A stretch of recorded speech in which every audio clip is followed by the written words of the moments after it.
Я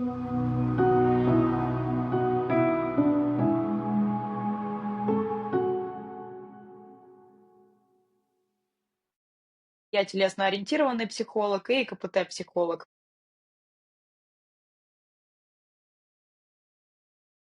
Я больше не про кто виноват, а больше про что делать, поэтому буду смотреть из этой оптики.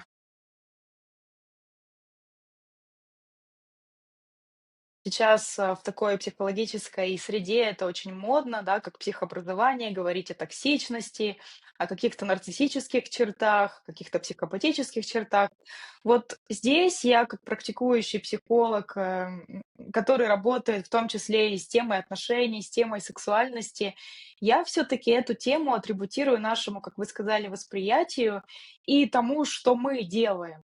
Да, потому что, ну, мы все, в общем-то, можем быть в той или иной степени токсичными, потому что мы все преследуем так или иначе свои интересы. Мы можем их преследовать экологичным образом, можем их преследовать неэкологичным образом, ну и, соответственно, токсичными, поскольку чаще всего мы, ну, не будем скрывать, что мы токсичными атрибутируем либо членов своей семьи, либо членов своей работы, ну, вот какое-то близкое окружение. И тогда это может быть просто, ну, недостаток опыта того, что можно как-то взаимодействовать с людьми иначе. Вот, поэтому я токсичность, ну, не патологизирую и не вывешиваю такой черный флаг: "Этот человек токсичный". Я скорее наблюдаю за тем, что внутри каждого клиента происходит. Ну, вот если какое-то поведение нам не нравится.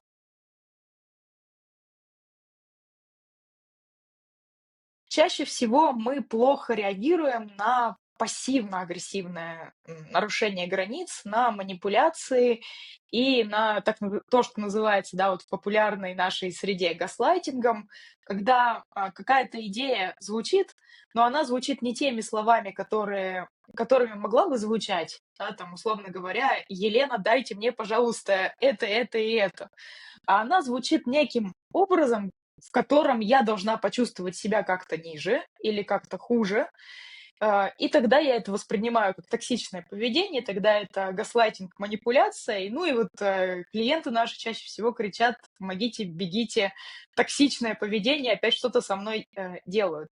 Второй момент токсичного поведения, да, вот если мы о нем говорим, это то поведение, где мы физически начинаем чувствовать себя хуже. Часто мы приходим в какие-то отношения, и вроде бы даже ничего не было. И границы даже, может быть, мои не нарушались. И вообще ничего не состоялось, но как-то нам стало в этих отношениях плохо.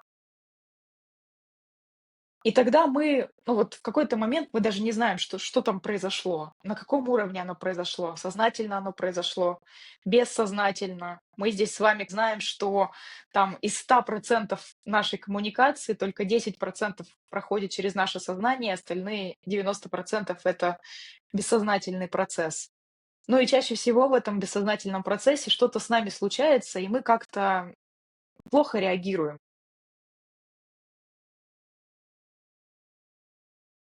Я как раз исхожу из той оптики, что, нет плохих людей, есть плохо закрытые потребности.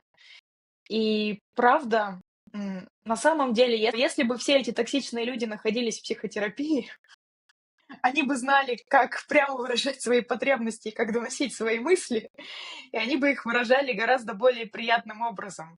То есть, ну, очевидно, что у всех у нас есть потребности, и, как правило, вот все те токсичные люди, все те унижающие мамы, все те какие-то игнорирующие нас папы, какие-то коллеги, да, доносящие неэкологичным образом то, что нужно сделать.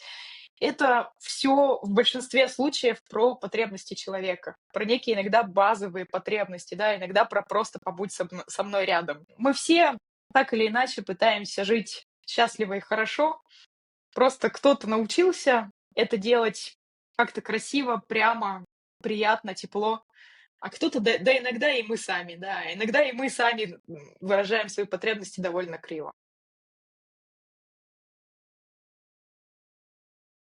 Чаще всего люди даже не осознают, того вреда, который они потенциально наносят восприятию и отношению. Просто потому, что у человека чаще всего нет опыта просто потому, что его совладательное поведение, взято, скопировано и вставлено из его семейной системы. То есть, скорее всего, человек делает так, потому что кто-то это сделал уже с ним. Чаще всего это кто-то из родительской системы, либо из сиблинговой системы. И просто человек это взял себе, интериоризировал, и затем, как эффективный способ взаимодействия, раз с ним самим это работало, он его выносит в мир и, соответственно, обращается с миром так же, как обращались с ним.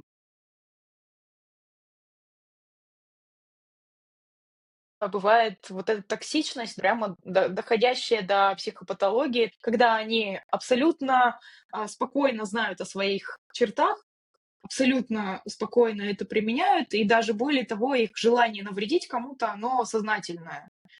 А, Такое бывает, и это правда так. Мы не должны думать, что весь мир полон розовых пони, но также мы, мне кажется, и не должны думать, что весь мир нам враждебен, и что мир полон вот этих токсичных людей, которые это делают специально с желанием навредить.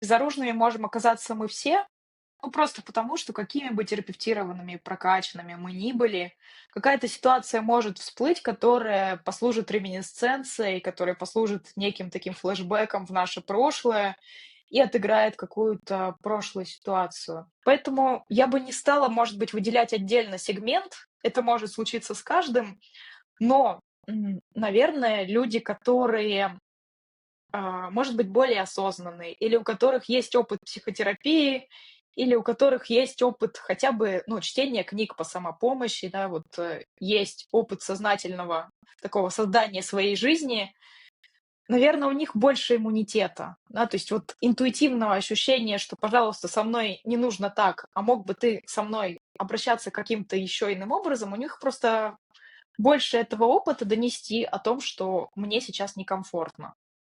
Травмы есть у всех или почти всех. Не знаю, видели ли вы людей нетравмированных? Я не видела. Я видела людей очень очень успешных, очень реализованных, и эта вся успешность и реализация так или иначе идет из нашей травмы, потому что травма — это не только боль, которую мы несем, но также и большой ресурс. Я исхожу из того, что мы как раз калибруем себя из полярностей. Да, то есть, для того, чтобы, ну, вот находить баланс, мне важно побывать на обеих полюсах, да. Мне важно бывать на полюсе, ну, и абсолютной вот этой вот конформности, да, вот: "Да, я соглашаюсь, да, пожалуйста, сделай все, что ты скажешь". И на полюсе абсолютно вот этого эгоцентризма, да, абсолютной автономии, что: "Нет, я вообще сейчас делаю свое, ты мне уже надоел, с тобой отношения уже точно никуда не годятся, все отхожу". Да, а где истина? Истина где-то посерединке. Что клиенты приходят на вот этом полюсе жертвы, да, полюсе конформности, что я сделаю все для этих отношений, да, он мной манипулирует, да, мне на работе говорят, что я дура, ну, а я вроде как бы соглашаюсь. Ну, хотя наши клиенты бывают разные, некоторые бывают эгоцентриками, но чаще всего вот здесь.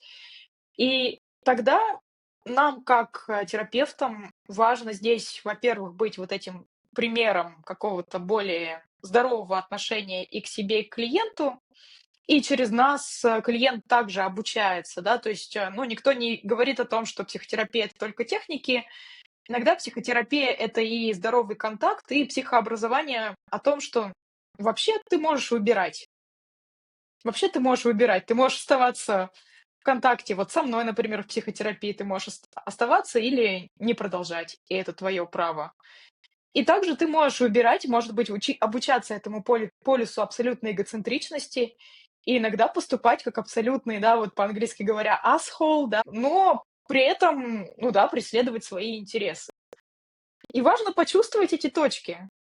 Важно почувствовать обе эти точки, и между ними целая большая шкала разных интересных взаимодействий.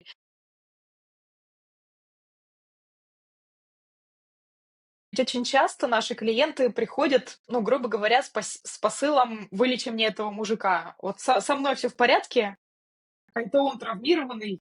Сейчас я тебе про него расскажу, а ты мне скажи, что какой он травмат. Это же я его жалею". И у меня приходит, такая метафора, что: "Слушай, вот мы в твоей психотерапии, это твои 55 терапевтических минут, А ты мне сейчас привозишь вот весь поезд на Бангладеш. Ты мне привозишь этого мужика, его маму, его бабушку, его козу и еще что-то. И вот, отвечая на вопрос, действительно, первая наша реакция, да, чему мы обучены в нашей семейной системе. Если нами недовольна родительская фигура, значит, мы, как ребенок, обязаны пойти и спасти ее, сделать ее довольной. Да, то есть мы обязаны сделать что-то, чтобы эта родительская фигура, значит, почувствовала себя в безопасности, в ресурсе, в спокойствии, и, соответственно, тогда мы тоже успокаиваемся. Фух, все хорошо, мы выдыхаем. С этим же совладательным механизмом мы отправляемся в жизнь. Ну и тогда доходим до психотерапии и приходим, говорим, там, Виктория, почини мне мужика. Я говорю, не могу. Мужика твоего починить я не могу. Надеюсь, он сам дойдет до психолога, но мы можем что-то сделать с тобой. А что мы можем сделать с тобой, посмотрим. То есть вот когда клиент пытается спасти кого-то, первое, что я делаю, это обращаю на это внимание. Я обращаю на это внимание, что, слушай, в этом пространстве сейчас нет тебя. Там есть кто угодно, там есть этот поезд на Бангладеш, там есть этот мужик, его мама, его коза, его кто угодно, но там нет тебя. И здесь у клиента происходит какой-то момент, что, слушай, да, здесь нет меня. И это важный момент. Мы, как психологи, мы часто говорим, что, слушай, не сравнивай себя с другими, не сравнивай, ориентируйся на себя. Но так или иначе, мы все живем в социуме, даже если мы живем где-то в эмиграции за границей, мы все равно так или иначе себя сравниваем по качеству жизни, ну, с теми, кто рядом. И так или иначе, вот эта вот идея какого-то колеса баланса или колеса качества жизни, ну, по каким-то показателям, она у нас есть. Ну, условно говоря, как у меня со здоровьем, как у меня там с карьерой, с друзьями, там, личной жизнью. Ну, какие-то такие вот базовые показатели, они примерно у всех, во всех странах, во всех культурах, они примерно для всех людей одинаковы. И вот вы задаете вопрос, по каким признакам, по каким критериям я понимаю, что, слушай, все уже как-то это куда-то перешло в какое-то нездоровое, в какую-то нездоровую плоскость. Ну, скорее всего, мы видим, да, что в нашем колесе баланса как-то что-то куда-то не катится, да, то есть со здоровьем что-то не очень, и с друзьями как-то не то, и купить я ничего не могу, и по работе что-то плохо. Ну и, скорее всего, здесь означает, что внутри семьи что-то происходит. Ну, я сейчас фантазирую, может быть, моделирую некую типичную ситуацию из своих клиентских случаев. Вот, но здесь уже тогда вот, ну, я чувствую, что я не развиваюсь и остаюсь в какой-то ситуации слишком долго, и она нездоровая. И я смотрю на выборку людей вокруг себя, понимаю, что люди вокруг меня где-то уже не там, где я, а я все еще там. А я 10 лет все еще там. Вот. Поэтому, с одной стороны, сравнение — это не очень хорошо, а с другой стороны, сравнение — это хорошо и здорово, да. Все может быть интерпретировано по-разному.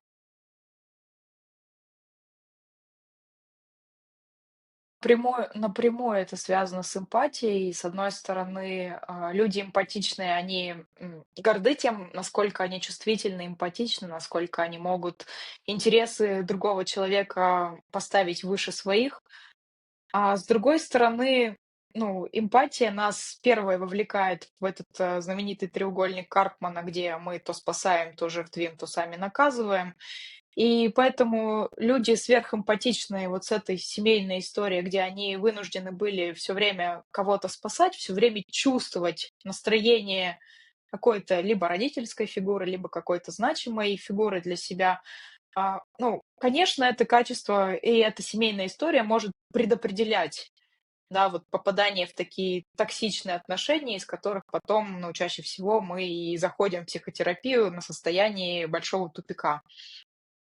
А, и вот если говорить о каком-то качестве, ну, личностном, я не сторонник того, чтобы говорить о какой-то виктимности, да, что вот есть какое-то качество, что у нас там, ну, вот есть какая-то предрасположенность, нет какой-то предрасположенности.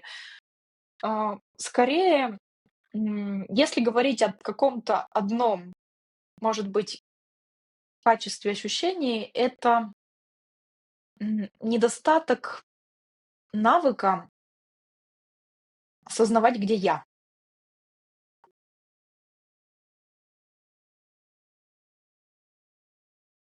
где здесь я. Ну вот, я приведу метафору из телесно-ориентированной психотерапии. Когда мы говорим в телесно-ориентированной, мы говорим про границы, и мы прямо вот телом играем с темой границ, прям вот на уровне мускульной такой вот, мускульного ощущения, мышечного, то мы говорим, что когда мы выстраиваем границы, вообще мы выстраиваем границы вокруг чего-то, вокруг некой точки.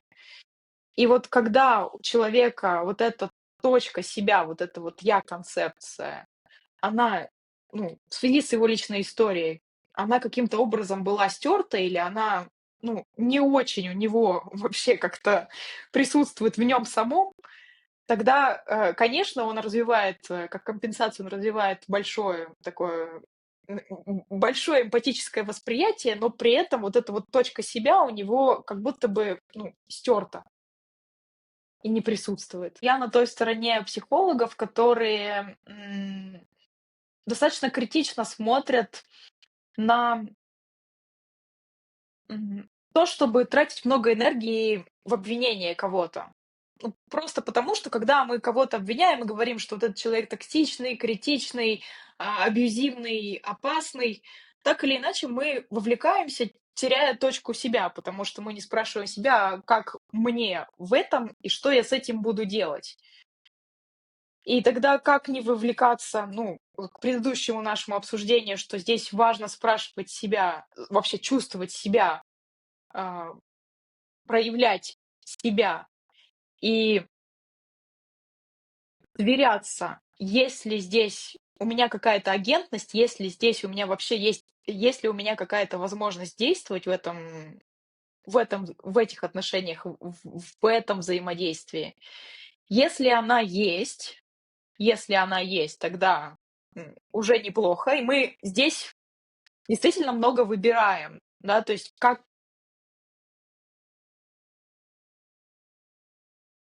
учиться давать отпор, учиться выражать свои потребности экологично, учиться говорить из, я-высказываний. Это в психотерапии мы часто обучаем наших клиентов доносить свои потребности экологично, доносить их из достоинства в достоинство на уровне глаз, не сверху, не снизу.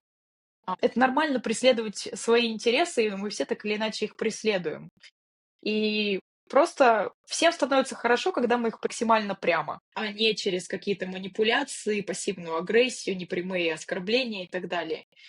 И мне бы хотелось просто искренне хотелось бы нормализовать эту тему отношений, нормализовать то, что вообще преследовать свои интересы — это какая-то здоровая рабочая история. Мы все имеем право на свои интересы, свое развитие. Ну и в этом и красота жизни.